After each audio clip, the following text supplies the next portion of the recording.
Greetings, ladies and gents, it's Jake here, and as I've said numerous times, the world of the Arkhamverse is no stranger to hidden secrets and details.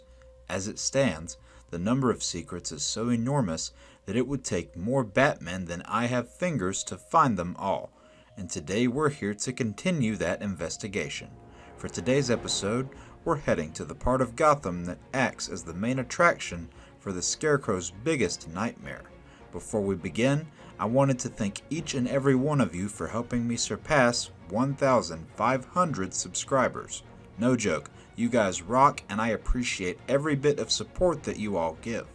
With that said, everyone suit up and let's dive in to 5 Secrets of Arkham in Batman Arkham Knight. Part 4! Starting off, we're heading to Ace Chemicals. If you follow the path being shown on screen, you'll come across a couple of lockers. Upon closer investigation, you'll see that one of the lockers belonged to a man named Ray Palmer. Now for those of you who don't know, Ray Palmer is the secret identity of the superhero known as the Atom. There's also an Atom logo that can be seen right underneath his name. It appears that Mr. Palmer worked at Ace Chemicals at some point. Though judging by the condition of this locker, it's clearly been a while. Nevertheless, it's good to know that there's yet another hero somewhere out there in the wider DC universe, even though Atom makes no physical appearance in this game. Or maybe he does, and we just can't see him. Next up, we're taking a look at Man-Bat, the giant bat creature that caught us all off guard during our first playthrough of the game. Even though the moment I just described is most players' introduction to Kirk Langstrom in this game, what you may not have known is that it's actually possible to see Man-Bat much earlier in the game. After the player's first time in the clock tower, as soon as Batman leaves, a conversation with Commissioner Gordon will trigger. If you look to the left during this conversation, you'll actually see Man-Bat flying in the background. Take a look.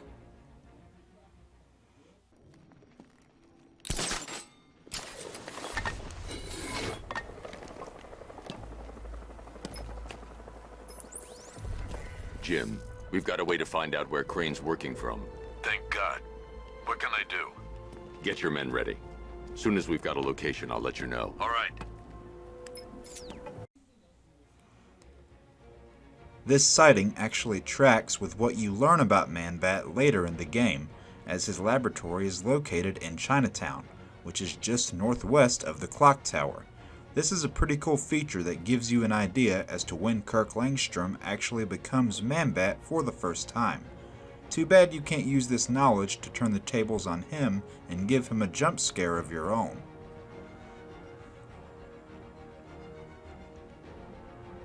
Third on the list, we're heading to Panessa Studios. During the part of the game where Batman and Robin are rounding up the infected Joker victims, Batman will have multiple visions of the second Robin, Jason Todd, during his period of torture at the hands of the Joker. As you know, later in the game, after your last boss battle with Jason, who's now become Red Hood, Todd reveals that he'd been kept in an abandoned wing of Arkham Asylum for over a year. Well, if you pay close attention to the flashbacks in the movie studios, you'll notice several etched circles across the floor that are identical to those shown in multiple places in the Arkham Asylum game. I personally thought that this was an extremely clever detail that really ties everything together. Nearing the end at number 4, we're not leaving the movie studios just yet, and we're still focusing on the part of the game where you're rounding up the Joker victims. If you head to Studio C to apprehend Johnny Charisma, you'll have to determine the access code that Charisma has used to seal himself inside the room. Upon viewing the security footage, you'll notice that the code to the room is 0539. This is a clever reference to Batman's first appearance in comic books, Detective Comics number 27, which released in May of 1939. I always love it when the debut date of certain comic book characters are snuck into these games in some way, and I thought this was both an effective and simple way to do that.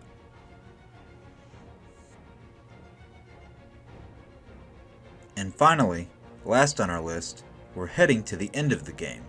This last entry is one that most of you likely know, but I felt it would be an appropriate way to conclude the video.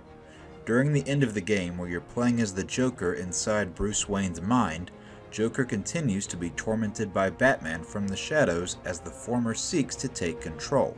Once you reach the conclusion of this segment and Batman finally appears, he will say this. I am vengeance. I am the Knight. I am Batman.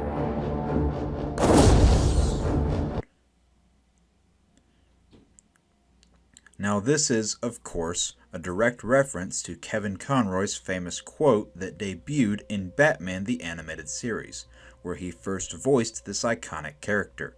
I wanted to end the video with this detail today, as it has now been 1 year since this beloved actor left us too soon.